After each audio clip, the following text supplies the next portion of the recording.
Okay. Good morning, everyone. Welcome to the Learning Lounge at the Great Ideas Summit.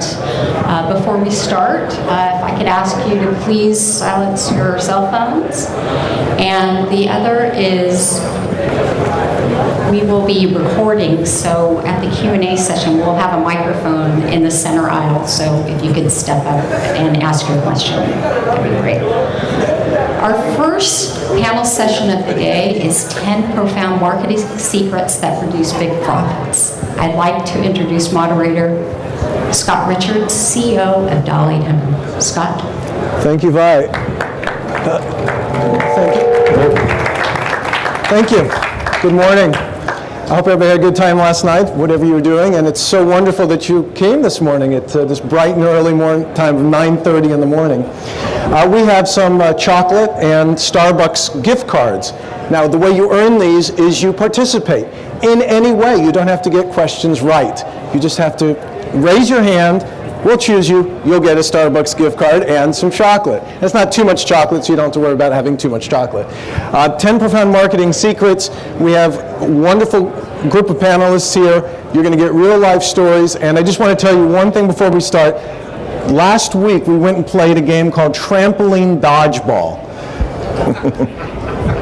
Within the first 30 minutes, 3 people in the office, we took the entire office, every quarter we do something fun, and 3 people, including me, I tore my hamstring, we had a guy that broke his knee, and we had another guy that broke his ankle, all within 30 minutes. And so we went and spoke to the chairman of our company, and the chairman of our company says, see, I'm a couch potato. I never get injured like that. And I said, okay, fine, but you never have a chance to really go for it and do things and get in like maximum health. So today we're here to learn 10 profound secrets, and you're going to have ideas that you're going to get today. And I'm going to give you guys something, a gift that I wish people would have given me when I heard great talks and I got inspired, because you might hear a nugget that would really help your business go home and be able to feed your families a little bit more. And this is what I will do. If you will take your cell phone out right now, just take your cell phone out if you have one. And if you're interested in doing this, this will really help you. Send me a text, and I will make sure that you have a reminder next week. I'll just say, just send me a text that says 10 in it. My cell phone is 310-613-8686. And if you hear anything that's interesting here, right, and you say, God, I'd love to do that, but you get home and you maybe don't do it, this will help you do it. So it's 310-613-8686. Text me the number 10.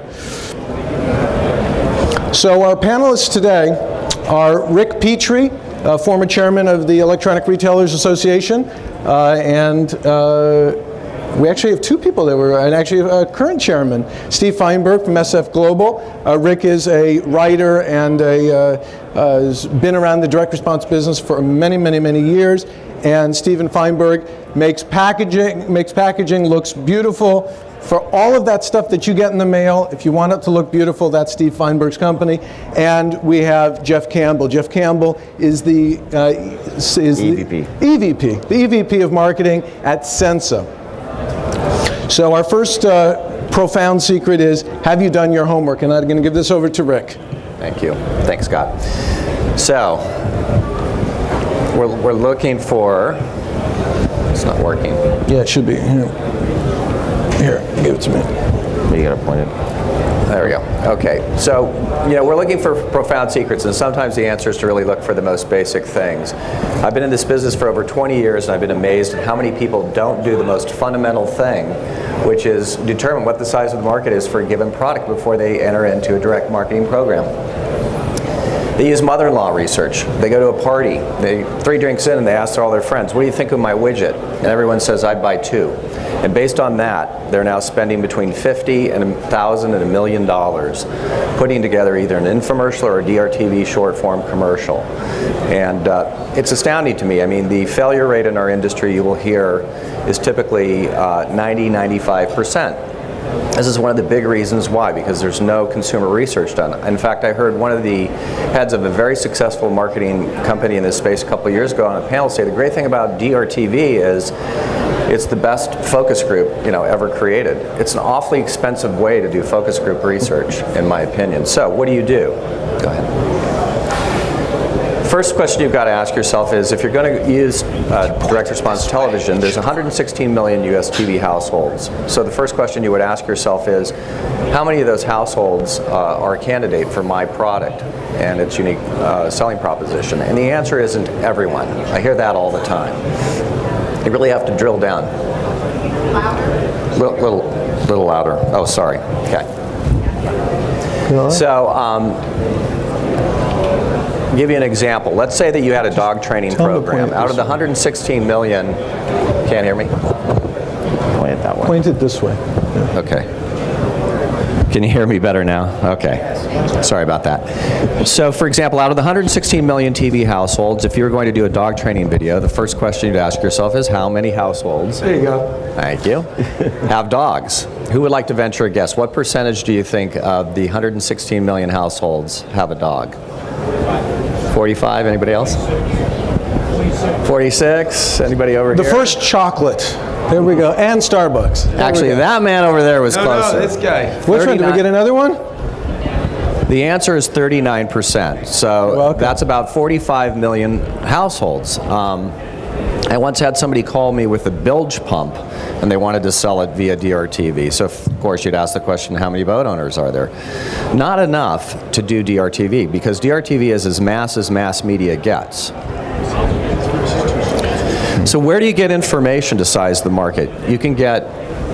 You better, your voices. And point this way. You're good. Right. You can get great information at fedstats.com. It's free information. You can get information from 80 different government sources. You can determine things about industries and all kinds of facts and figures. So primary research is really affordable. You just have to do a little bit of homework, and if you go on the internet, you can find tons of information. There are also online tools. This is a company called hitninja.org, and there are others that are out there that basically are now using online tools to get to the answers. And Jeff Campbell is going to talk about how Sensa does this. But for example, you could take a sketch, a CAD drawing or something, and using their InstaHit product, go out on the internet and get feedback immediately from consumers about whether or not the unique selling proposition of a given product is appealing. Furthermore, you can take a commercial and you can do what's called a hit score. When you have a complete pitch, you can get 200 to 300 people to respond to your commercial, tell you what you like and don't like about it, and do all this before you spend a nickel on broadcast. You can also do the same thing with Shelf Ninja, which basically would show a consumer an orientation of a shelf with products in it that are competitive, and find out whether they like the packaging and positioning and so on and so forth.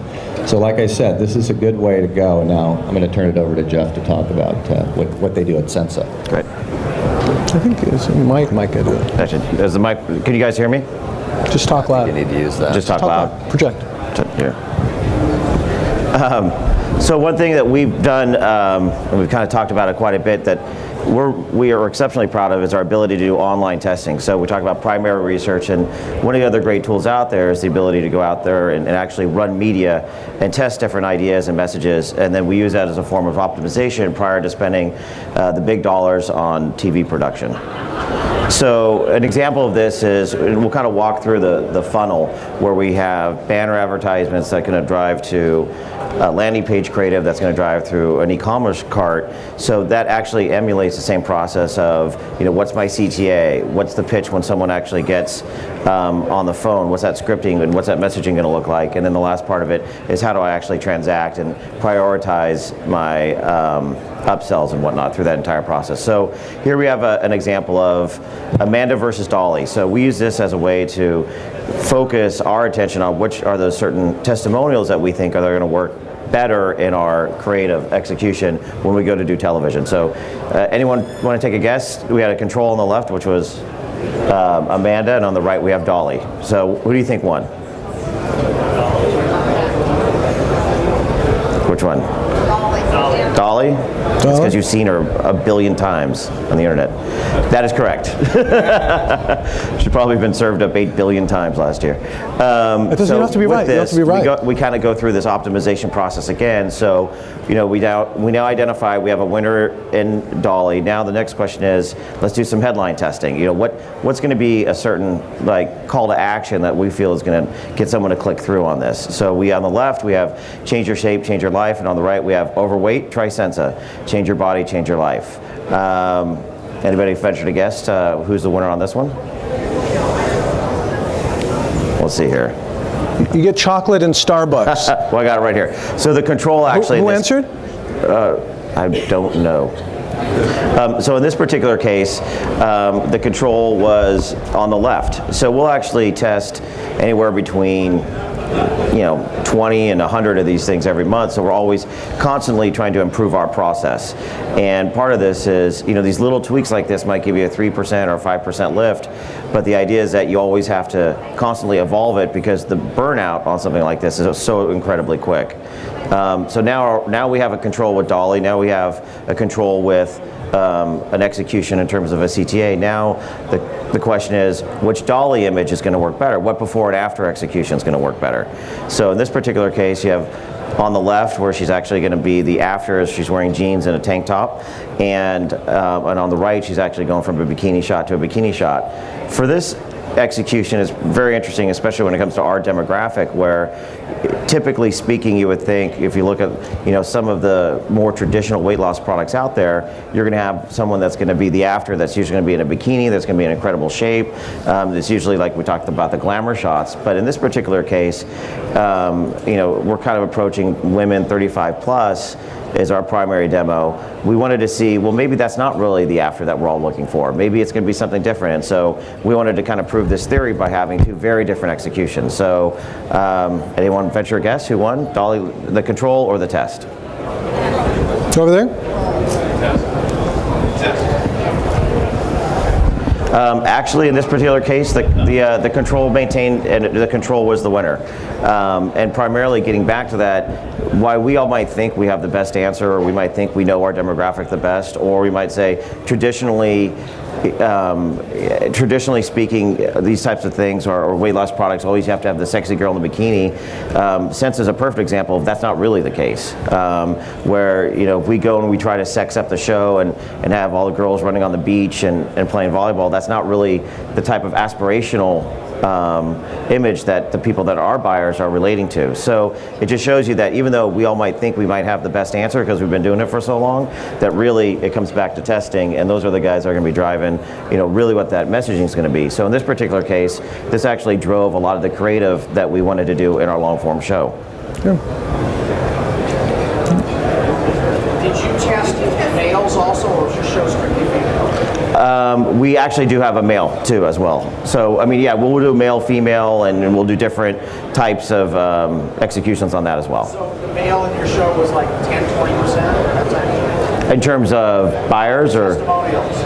I don't know off the top of my head what that exact percentage would be, but I'd say a primary number of the testimonials are going to be on the female side, because that's kind of because of the mix of the people that are actually buying the product, it's going to be primarily female. And when you say 70 pounds, that's over what period of time?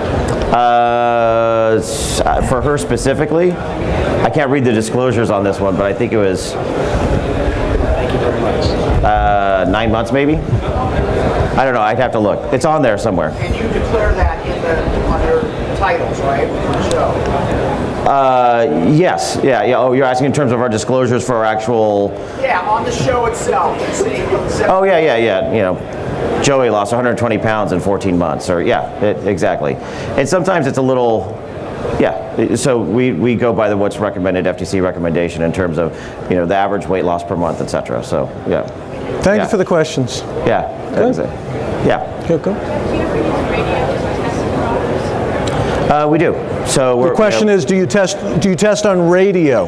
We have a very active campaign where we're constantly testing. So I think between radio, internet, and even some TV executions, we're going to look at all different channels. So we'll use this as a baseline, but then this will go and drive other iterative changes in other channels because each channel will perform a little bit differently. So what might work online, we'll test on TV. We might test different things in TV or print or radio that'll then translate to the internet.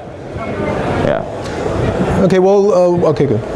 Good. So this is another example of when we talk about primary online research is landing page execution. So here are two different landing pages, different purposes actually. The one on my left with where you see our host Dana Devon says lose 30 pounds without dieting.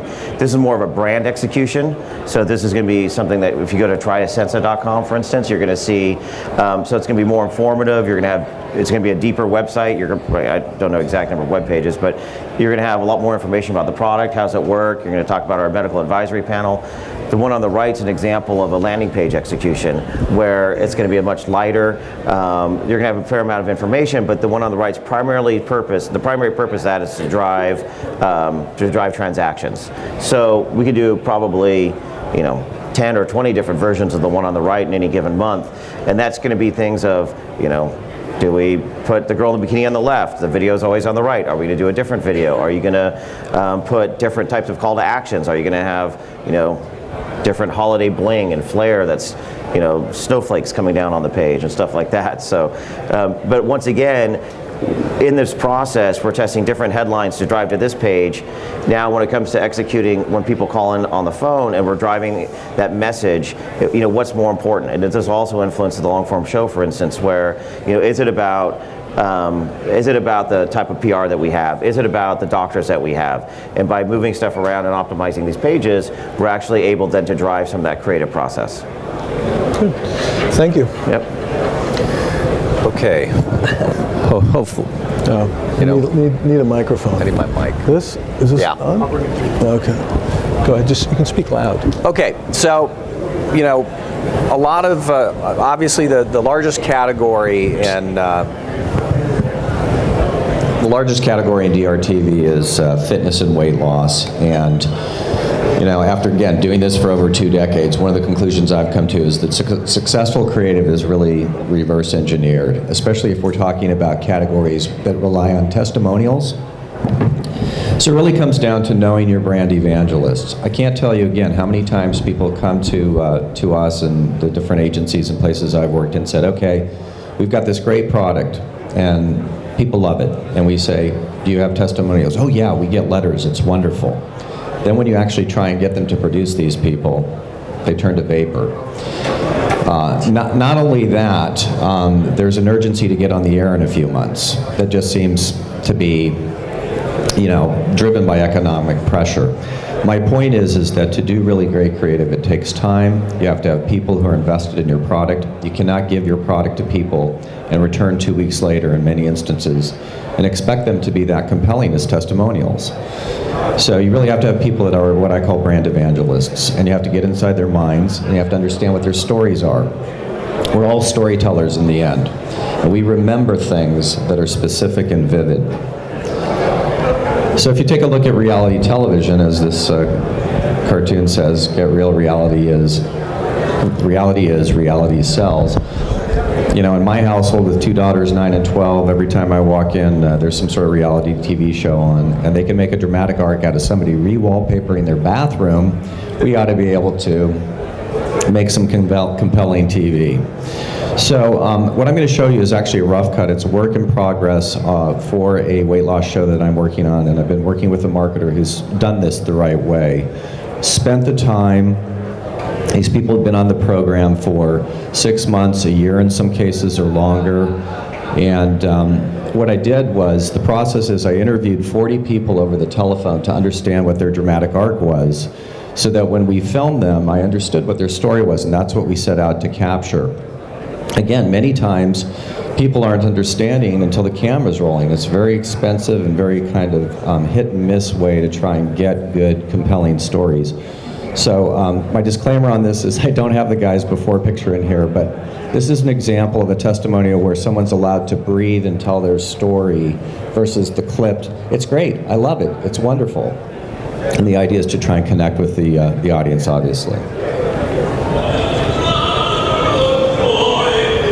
I'm an opera singer. I was trained as an opera singer. I was taking some auditions in New York and was told that, you know, the singing was fine, but really needed to lose some weight in order to be considered for some roles. Opera has kind of been impacted by Hollywood. That's fine. I'll get what I can get. There's more of a demand to have the full package. It's not just having a beautiful voice. You really have to have the physique and the look that an opera director is looking for. I can't believe I was that big. I mean, I'm kind of still in shock to even look at the pictures. I don't remember being that big. I was feeling out of breath going up the steps. I was not sleeping well. Depression was setting in, and it was to the point where I didn't care. Then I would see a picture and it would kind of motivate me. I need to do something about it. So in the interest of time, I'm going to cut that short, but as you can see, we're trying to tell a story. It's really about a story that is, in my opinion, highly relatable because it's about dreams deferred, and everybody has those. Everyone has compromised their life at some point in some respect, and so through this program, which we didn't name because we're not ready to reveal it yet, these people have been able to do that, sort of get a new lease on life, and it's pretty exciting, so we have high hopes for that. I'm going to turn it over to Stephen now to talk about the offer.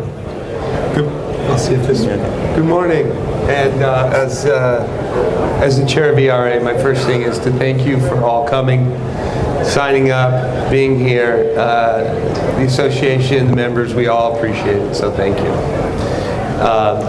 Okay, so Steve Feinberg, SF Global Sourcing. We outsource product around the world, and we want to talk today about building your offer out. Let's see. Actually, it's, Use the microphone, Scott. yeah. Use the microphone, Scott. Okay, pump up your offer. So the first thing you need to do is you need to know your target's mindset. Where are they coming from? You know, most importantly, and where do they want to go? And so what we're going to do is I'm going to compare two exercise products and how they have built out their offer to reach their target.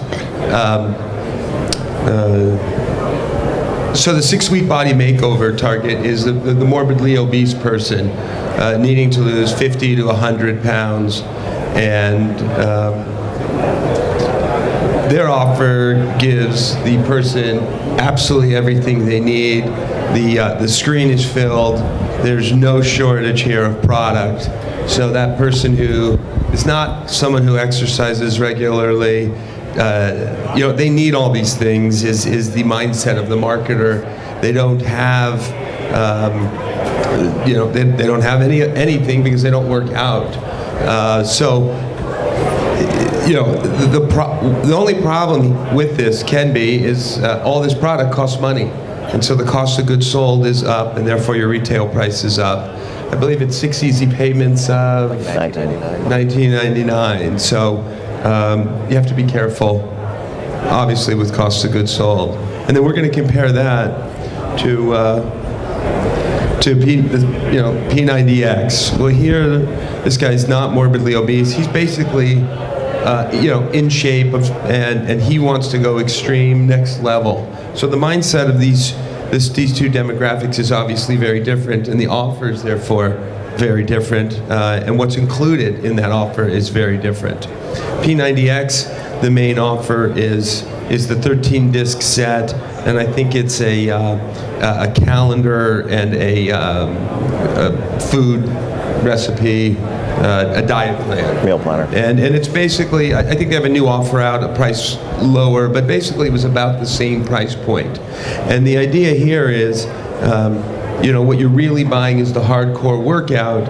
Of course, they've got plenty of upsells for you to get that total revenue up. but it's not part of that main offer because the mindset is different.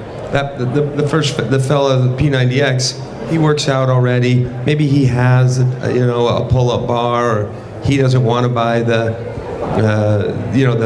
perfect push-up. So that's a very it's very different. And knowing, again, as Rick's been saying, is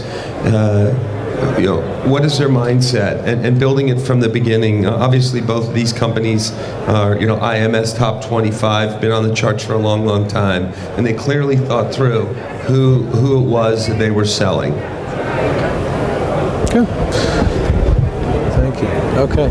I guess we're going to talk about memorable numbers, something I love to talk about. I've been doing this since 1996 with memorable numbers, so if you need to know anything about toll-free numbers, but I'm going to give you my hour seminar in about 4.5 minutes. So media buy is the single most expensive part of anything that you're going to be doing, and incremental profits is just like people on a plane. That plane's flying whether it's half full or it's all the way full. So milking everything that you can out of it to get incremental sales, because once you've broken even, everything else drops to the bottom line. So when you advertise on radio, you're going to have people call you. When you advertise on radio or TV, short form in particular, you need to use a 800 number. Nothing about no 888, 877, 866, or 855. I've got wonderful stories to tell you about people who have not believed me, have tried anything other than 800, and if you would like, during questions and answers at the end, I'm glad to tell you about those stories. So it starts out with, this is a case study we did for a major company, one of the largest companies that takes care of your face and makes it nice and clean, but they didn't want to say their name, but it's actually a case study, and we did this on radio, and we tested this number versus this number. Anybody have a guess? Well, obviously, which one was better, but anybody have a guess the difference between 226-7700 and 457-2180-28 as far as the percentage? How much percentage on short form radio, 60-second spots, people called the first number versus the second number? Yes. 20. Very close. That was 25. What? 30. Okay, you got it. Nancy, there we go. Now you can take a friend out. Okay, so actually the number was 25%. 25% more people called this number. And I'm going to tell you the science behind why that happens. So this number is called a double digit on the front, 226, with a double digit 100 series on the back. Very easy to remember, and it has something what's called chunkability. Okay, and this started in 1956 with Dr. George Miller at Harvard University. And Dr. George Miller said, we can remember 7 or 8 things in our mind. But really, turned out that's not true, because Dr. Nelson Cowan, in 2003, University of Missouri, I spoke to Dr. Nelson Cowan, and he came up with a new study, and it really replaced the 56 study, and we can only remember 3 or 4 things in our mind. Apply that to a number. 3 or 4 things you can remember in your mind. So how does that work? So remember this guy? He wrote a book called Outliers. His name is Malcolm Gladwell, and he quoted a book called Number Sense. In Number Sense, he talks about our memory loop. A memory loop is 2 seconds in, 2 seconds out. Short-term memory, in, out, in, out, in, out. Think about a guy driving down the road, right? He's listening to the radio. Oh man, that was a really wonderful product. I want to buy it. Oh my God, what's the number? How hard do you think consumers are going to try to call you, right? Or do you think they're going to remember it maybe when they get home? Probably not. So let's take a look at a few numbers using the theory of chunking. Remember, a number has to be 800 and it has to have 2 or 3 chunks. This number is called a double 10 date series. Okay? That is a 2-chunk number, easy to remember, and it's 800. By the way, the reason I say the 800 is, you have to use 800 is because people lop that off in their head. 1967, AT&T came out with 800 numbers. It wasn't until 1993 that they came out with anything else. So it's like .com. You always think .com, you always think 800. Here's a number, we call it a step and repeat. 230, 232. By the way, when you are telling your VO to read your spots, really important, chunk it in the read. So don't just say call 800-230-2302. That would be no good. But say call 800-230-232. 3 chunks, do it audibly. Okay, this is a 10,000 series. That was the short course on toll-free numbers using 800 numbers and chunking. Now I'll hand it over to Thank you. Jeff Campbell. Thank you. I don't think I need that. I think I'm good. It's actually so, better with this. all right. So, one of the things that that kind of is looked over is how do you protect your online presence? We spend millions and millions of dollars driving people through all our various channels, whether all our offline channels, so short form television, long form television, print, etc. And one of the things that is often overlooked is, well, what happens if someone sees my brand or sees my ad and they go online and they do a search for my product? And how do you protect your online reputation? So there's various things that we do from an organic standpoint in order to do that and make sure we protect our ratings. But there's also things that you have to be very aware of in terms of, who else is out there that's drafting off of all the media dollars that we're spending. So here's an example: is if you just Google the term Sensa, and what you have here is our various, these are all things that are controlled by us. You have the pay-per-click up top and the organic searches below, which you can see in the URL strings are ours, except for the one that pops up on the third one there. And then basically they position it as and the reason why it pops up on organic is they position it as a review site.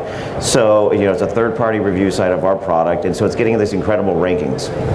The problem is, and for us, what the issue is, and it's not only our issue, but it happens to be an issue for a lot of other marketers, because you go on here and you start looking at their reviews, and you start to realize there's a common thread here. When you actually start to read all these, they all tend to say how bad all of our products are. And it's not just ours. I can probably name off 5 other weight loss products that people in this room market, that if you go on here, you're getting trashed. And so what they're doing is, not only are they impacting it and taking traffic away from me, that means I'm spending this money and they're going someplace else. They're getting a negative review of the product. There's a biased view of it. And at the end of the process, what they're doing is actually signing people up for a newsletter so that, well, that's interesting. Healthhound.org is the review site, but now you go to healthhound.com, and what do they sell? They sell other weight loss ingestible products. So while on one hand they're actually getting around and skirting the regulations that Google has in terms of, well, you can't buy my keywords, and you can't really legally do this, but the fact that they're running it through 20 different entities that range in from people that are based in the Bahamas to Los Angeles, and they're so hard to track down that they're out here and they're basically getting away with it. And so when you have to put a dollar value on the amount of money that we lose as a brand through something like this, it's pretty astounding, because you figure if someone's already ranking number 3 or 4 and they're taking that type of traffic, the reality is not that many people are going to go beyond page 1 of a Google search. So if all of a sudden now you're losing out to 2 or 3 other marketers that are taking advantage of your ad dollars, all of a sudden that could be 10% of your profits that are just gone, because they're able to be a little bit savvier. So it's one of those things where it's a constant battle, and you have to watch it on a daily basis. So it's one of those, it's not something I can say, oh, well, there's this 2-step process and you scrub it and it's gone, because the reality is these people are popping up every day. So it's a thing that, like, we look at our media results, we look at how many people are calling, how many people are doing this, how many web hits we get. We have people that all they do is focus on how do we protect our online reputation, and how do we ensure that these people aren't taking advantage of our dollars. So that means you're on the phone with Google, you're on the phone with different organizations, and I think that's one thing as a group that we need to be more aware of, because there's a lot of, I don't want to say savvier, but there's a lot of other marketers out there that are going to be basically taking advantage of all the money that we invest. So. Besides calling Google, what else do you do that you found successful? Besides, what? Besides contacting Google, go hire a very good law firm. And I mean, there's a couple different ideas around that. I mean, you can work with Google to do it, but then, and they're actually pretty active and pretty good about it. But in something like this, they're like, oh, well, kind of our hands are tied. So you actually have to, have I wouldn't say aggressive, but you have to have a strategic legal team to deal with something like that. Yeah. We're going to talk briefly about cloud-based marketing solutions. When you send calls, you could send it directly to the call center, and that was kind of old school, and that's yesterday. You just send it one caller calls goes to one call center, and that's not good news for the marketer for many reasons. Today, many of the leading marketers do not do it this way. What they do today is they send calls to multiple places. First thing you want to send is when that caller calls, you want it to go to the cloud, and the cloud will then send. This is a routing platform, and there's several out there to choose from. You'd send it to multiple call centers. You want to do this for many reasons. One is control. The marketer's spending the money. The marketer's taking the risk. The marketer should have control. They should have control of their toll-free numbers. If you don't like call center A, you should be able to switch as the marketer to call center B, because what you care about as the marketer is selling more product. And if that call center is selling more product, you want to give them more business. So it's also safer having a cloud-based solution. We had several call centers this last year. One, a plane crashed into a pole and they went out for a while. Another one, a snowstorm, completely took them out. If you're on a cloud-based system, you immediately just get that rerouted. You're going. The media dollar is already being spent. So you want that to be, you never want to stop when you're marketing. It could be very, very expensive. And finally, it's for sales. As they say, coffee is for closers. If that call center is closing more, you want to give them more calls. Look for cloud-based solutions. There's like 3 or 4 companies in the ERA that do this, and it's a wonderful, wonderful way to make sure that you have control, that you make more sales, and it's completely safe to route your calls, and things are always working.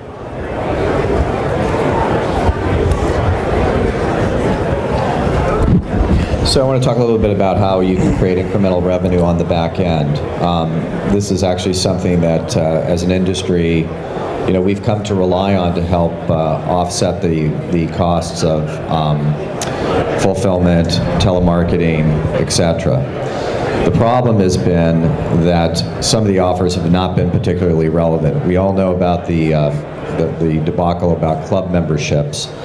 But so basically how it would work, a consumer calls and they say, hey, would you like to join our discount buying club? The consumer says yes.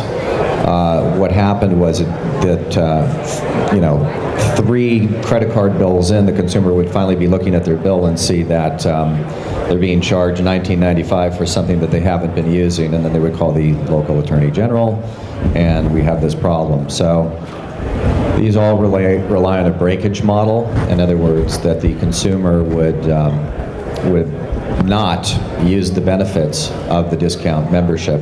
Who would like to venture a guess as to what percentage of consumers were actually using many of these clubs?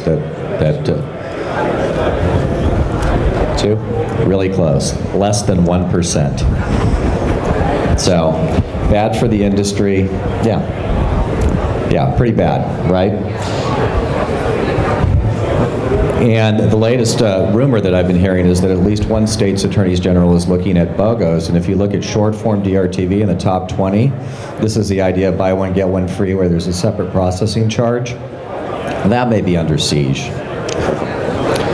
So a new idea that's been brought to the marketplace by a company called Sales Portal is something called cross-pitching. And the key differentiator here is a consumer would call on a product, and at the point that they've purchased that product, they'd be asked if they're interested in a complementary product. If they say yes, then they would be warm transferred to a different telemarketing center. So this is completely compliant with all regulatory issues. So here's an illustration of that. And by the way, the one that you guys probably know is, when you call to book an airline and they say, can I get you a Hertz rent-a-car too? I mean, you're used to that, right? And it makes sense because it's relevant. That's the key. So in this instance, for example, Bowflex is really in the business of manufacturing fitness equipment. They're not really doing a lot of business on the back end in terms of ingestibles or continuity, but there might be another company that's in that business that would love to have that lead and would love to leverage what Bowflex is doing out in the marketplace. So again, the consumer's in the mindset of, I'm going to make change in my life, I'm going to get fit. They're motivated. They've just made a commitment to a $1,000 piece of fitness equipment, and now they're pitched the idea of maybe some kind of supplement or nutraceutical program on the back end. They say yes. The key here is that everybody in this food chain has the option. It's all opt-in. The consumer, the lead buyer, and the lead seller all get to choose their own path. The person that's generating the leads gets to determine who they partner with. Obviously, one of the big issues would be, gosh, am I going to trust another company with my precious consumer relationship? There are over 500 companies that are now using this, so it's starting to reach a critical mass. And it's a way for you to leverage somebody else's lead flow. There are tens of millions of dollars that are spent on TV, radio, and elsewhere that could be leveraged for you if you found the right partners using this paradigm. And just to give you a sense of what it could mean, I worked with Bowflex for many years, and at their peak they were spending about $80 million a year in advertising in short form and long form. So let's just say you had an annual media spend of $20 million, and we're generating a cost per lead of $25. That would be 800,000 leads a year. In terms of the number of consumers that accept the offer for the relevant complementary product, 10% is not unheard of. They're seeing some situations as high as 20% or more. So 80,000 leads would basically get sold and bought. Let's say the bounty's $10 per lead. You could be generating incremental revenue of $800,000. That could pay for a decent-sized marketing department. So that's the idea. And I'm going to hand it over to Stephen now to talk about packaging. Exciting, very exciting. Okay, so packaging is paramount. So we're a 22-year-old company, and we rebranded last year as the CD, DVD market began to wane and go away to the digital age. And so we needed to get the word out really to this industry and the other industries that we sell into. And so what this is really showing is you could do a lot with the packaging for not a lot of money. The days of sending a brown box in the mail with your product loosely thrown in, broken, falling apart, doesn't really work in DR. It's not the way to capture your customer and have him come join your community for a long-term base. To sell to somebody one time and be done is death. So when this package hits their door, it's got to speak to them. So I've got a couple examples here. Maybe Wendy would be so kind to pass them out. But yes, thank you, Vanna. Sure. But the idea is that you can brand on the inside, you can brand on the outside. It doesn't have to be expensive. It's just that box is the shipper box. So often we see marketers, they'll do a box and then they'll put it in another box. So you have cost, you have weight.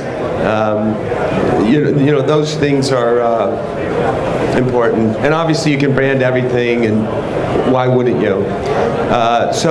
One of our clients is Brainetics, and we inherited this account with this packaging, and it was very fine, but the inside fell apart. The DVDs fell down, the trays weren't right. They went with a heavy cardboard stock, and then they put it into the outer box, so it sort of defeated the purpose of the weight of the material and the cost of the material. So this was the first revision, just a quick one, so things would at least be in place when they got there and not broken and falling apart. And then when they were really ready to go, they wanted a product that they could use both in DR and in retail. And so we broke it up into 4 SKUs at their request, bringing the cost of goods down or price point. So instead of having to buy the whole deluxe kit, you could buy part 1, part 2, or a full kit or the deluxe kit. And then the other thing was an idea we brought to them was, there's a huge problem with returns, obviously, for everybody. Can you even get them to open the package when it gets there at the door? So it's important to make it inviting. And we just gave them the simple 1, 2, 3, because if you can get them to start using your product, you've gone over yet another hurdle. So get them to open we want people to open the box, to like that experience, that Apple experience, that Tiffany experience, start building your brand and the connection, and then 1, 2, 3, get them to use it. Then your product has to do the work. But so many marketers are so focused on the product, which is great, but as Rick was saying earlier, they sort of rush through. They've got the product defined and perfect, but they don't have the whole proposition pulled together. And so, Jeff worked at a company that sold a psychological product, and it came in a giant box with giant text writing all over it, telling you about how you help yourself.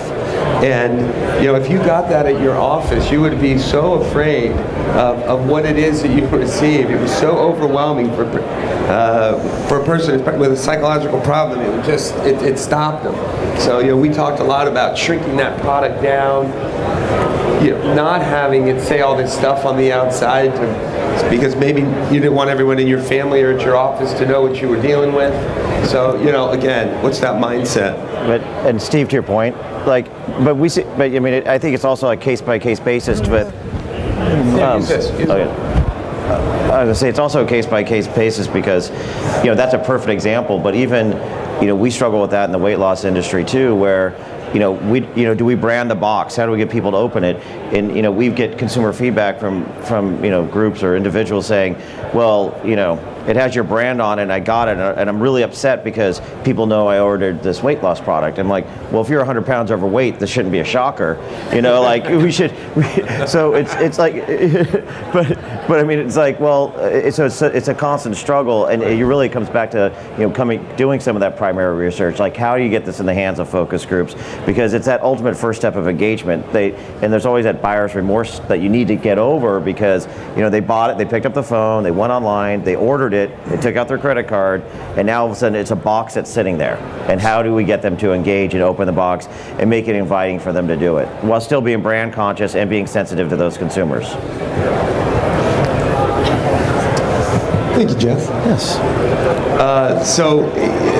Then there's some other just simple, blocking and tackling. YBC was very successful product a couple years ago. It was product of the year, and they got into Walmart, and they had this kit it was pretty heavy. It's got 2 decks of cards and a book inside, and they had a little plastic hang tab on the back, and you get on the shelves in Walmart, and it's hanging cattywampus, and it's too heavy for the hang tab, and it's falling, and you finally made it to Nirvana, which is Walmart retail, and your product is falling off and looks bad on the shelf.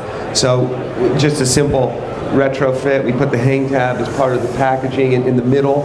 We got it so your product opened up. Again, it opens up nicely and it's inviting, but it also worked.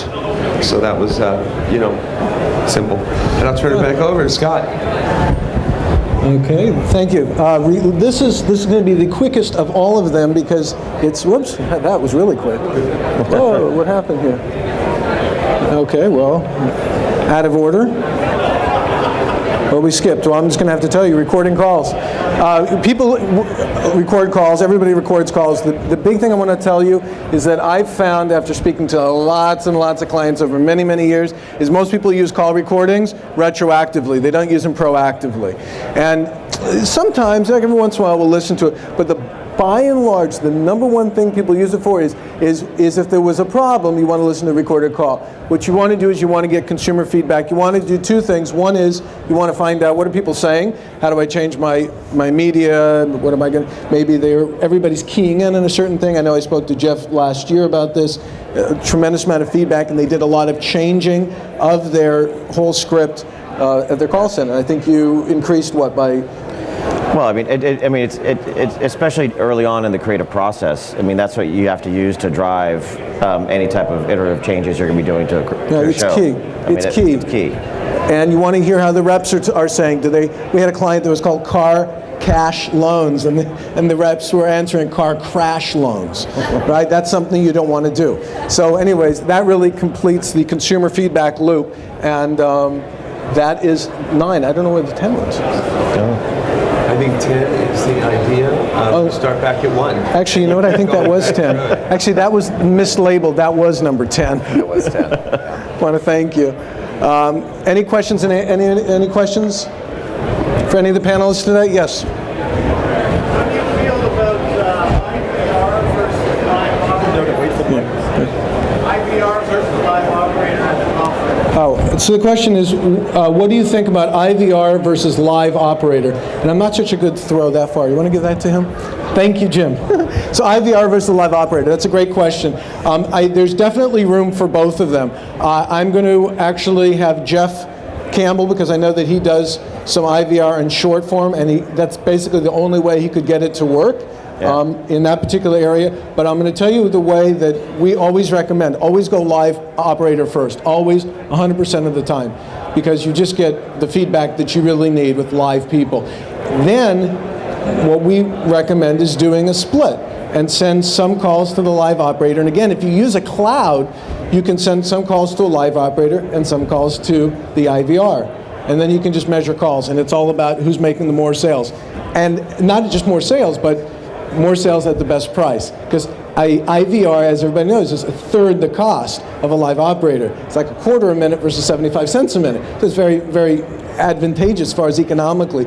So Jeff, you told me about this, and I want you to share your experience. Yeah, so they're really not mutually exclusive, and it's, so much of it's driven by channel, so much is driven by price point, and so much is driven by the complexity of the product. So, for us, for instance, long form, we drive to a live operator because people have a lot of questions, but in like radio, for instance, it's all IVR because it's, it also has to go back to why is the consumer calling? Is it offer driven? And are they just calling because they hear free trial or $9.95, or are they calling because they really understand the product? So, like I said, there's no real simple answer outside of we usually go from a strategy of go to a live operator first so you can get that real-time feedback. But if we know it's something that's, the CPA, for instance, can't withstand or add another, whatever incremental value is or cost of that live operator is, and we know we have to drive it to an IVR, get the feedback from a live agent first and very quickly have it tailored so that you're going to be able to do an IVR test. And also it comes back to, are we having spikes? How predictable is the media? Short form or radio can be a little bit less predictable than a long form show. So if you don't, and you're going to get huge bursts. So if you don't really have, I don't want to say control, or forecasting is an issue, then once again, IVR is going to give you a different solution. Good, thank you. More reliability. Thank you. Any other questions? Okay. If anybody's interested in being reminded of anything that they heard, you can text me the number 10. My cell phone is 310-613-8686. I will make sure that you get a... 8686, that works. Yeah, it's 86. That's a double-digit repeater on the back end. Okay. Yes. Love that. How can we get a copy of this presentation? If you text me, right, 310-613-8686, and just write 10 copy, and then I'll send you that. Okay, want to thank everybody for attending. Have a wonderful show.